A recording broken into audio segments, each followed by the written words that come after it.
How could the business environment for implementers of capital projects plausibly look in 2020? To answer this question, the project Engineering and Construction Scenarios to 2020 set out to synthesize the different perspectives of many stakeholders and build a shared vision of the future.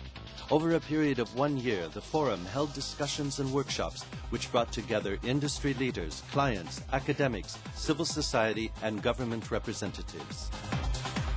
At the workshops in London and Jordan, participants assessed over 50 issues on their levels of uncertainty and impact, and identified the most significant predetermined elements and critical uncertainties that will shape the industry's future.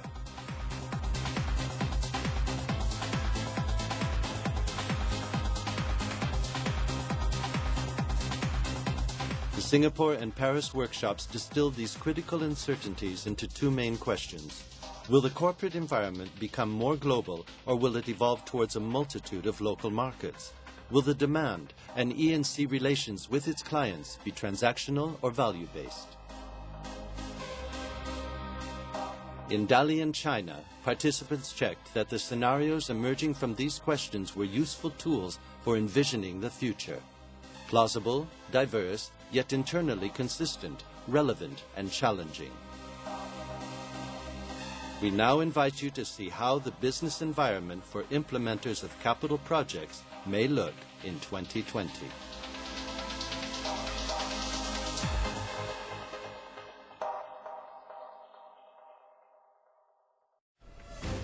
The global economy continues to integrate and grow, but international relations are tense and wary, with concerns over security and competition for access to energy resources and raw materials. Competition to attract investment means regulatory frameworks are fragmented and frequently changing. Nations' fear of becoming uncompetitive holds back collaboration on tackling climate change.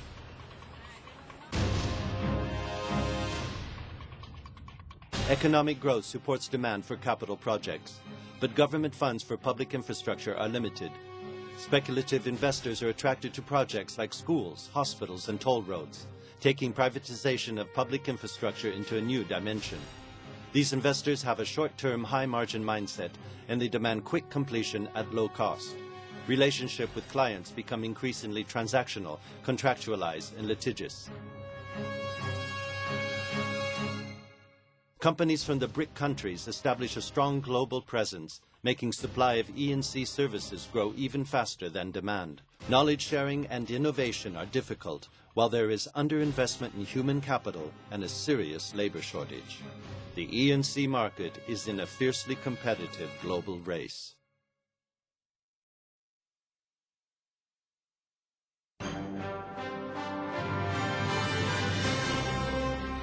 Globalization gathers pace amid geopolitical stability and international collaboration.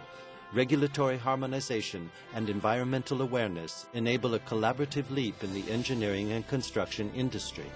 State agencies, research institutes, and shifting coalitions of specialist companies combine to tackle novel and ambitious projects for clients who value sustainability, spurring multiple innovations and systems-level thinking. Mr. Singh, you've said that globalization enabled the Delhi 2020 Games. What do you mean by that?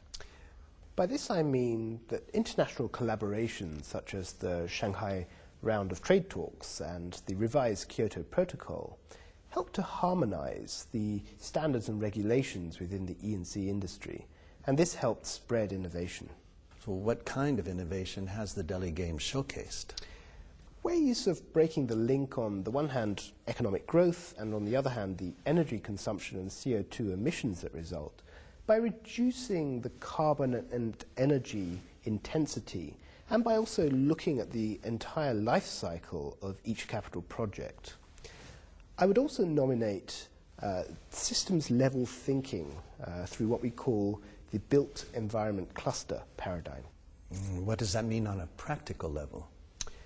Practically, this means that the Delhi Olympic Committee had to work hand in hand with private companies, government bodies, regulators, academic institutions, research councils to deliver this systems level thinking within the city's infrastructure. To achieve our long-term sustainability goals, we had to innovate extensively, and this meant ambitiously broad international collaboration. It was a very difficult task. Well, what were the main difficulties you encountered? With the global economy growing so fast, we found intense competition for the skilled labour and raw materials we needed. So we had to ingeniously come out with ways of increasing productivity and finding substitutes. The cross-cultural collaboration was also a constant challenge, the relationship building, I mean. But this was necessary to achieve in order to make this collaborative leap. Well, thank you very much. Thank you.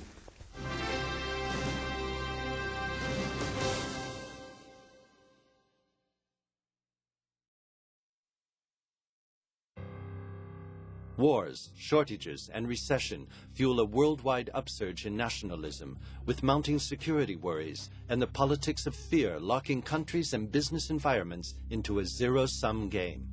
Slumping demand, cost-conscious clients, and the increasing difficulty of working internationally spell tough times for E&C companies.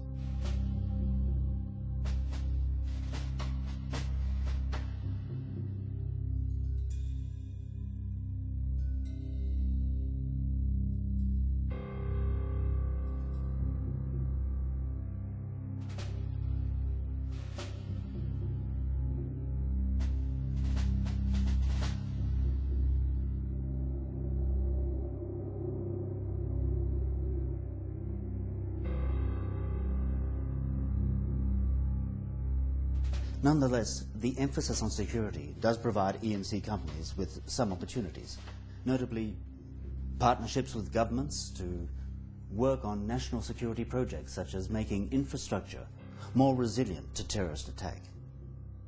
Governments can also be persuaded that national energy security demands long-term investment in renewable energy sources.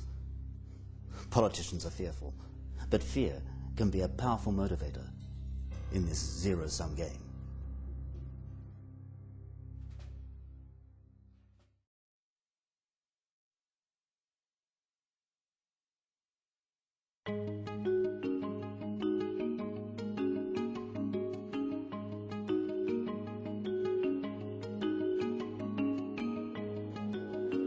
Amid international tensions and economic difficulties, globalization stalls.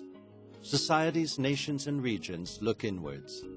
But visionary leaders emerge at the head of aspirational communities at city, province, or national level, who see E&C as strategically important to achieve local social and economic development goals. These visionary leaders respond to the economic slowdown by taking the lead on capital projects, with the aim of improving local living standards and stimulating local markets. They catalyze collaboration between local firms and academia to seek innovative solutions to local infrastructure needs caused by social and environmental change. Global talks on climate change break down, but individual leaders place a high value on the sustainability of their local built environments. The private sector is attracted to participate in complex local infrastructure projects through attractive partnership frameworks. To compensate for the restrictions on trade and cross-border flow of resources, governments emphasize the development of local resources. Subsidies for education and research mean that more skilled workers and innovation are characteristic features of aspirational communities.